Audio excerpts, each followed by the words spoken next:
Il se trouve que le candidat décède pendant la campagne. J'ai eu moi-même, comme vous le savez, puisque ça a été public, j'ai fait le maximum pour qu'un autre candidat intervienne. Je ne suis pas en charge du parti qui a proposé le candidat. Et donc, il a été dans une circonstance un peu exceptionnelle que vous avez vécue de plus près que moi, mais entre guillemets, et je ne peux pas lui reprocher d'avoir perdu celui qui était un ami, qui était son Premier ministre et qui avait vocation à être le candidat à l'élection, mais il l'a remplacé, c'est lui qui a été réélu. Et dans ce cas-là, il n'a pas pu tenir son engagement. Alors, pourquoi s'arrêter en si bon chemin? Pourquoi ne pas être président à vie? Après tout, ne se croit-il pas l'élu des dieux? Mais cette fois-ci, le tyran Ouattara a franchi la ligne de trop. Cette quatrième candidature marque le début de sa chute inexorable.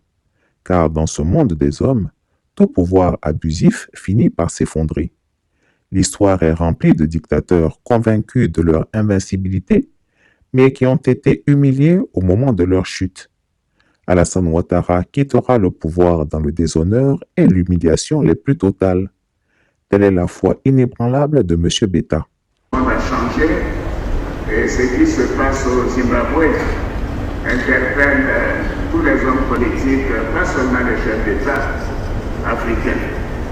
Il faut que le président Mugabe puisse quitter ses fonctions dans la dignité.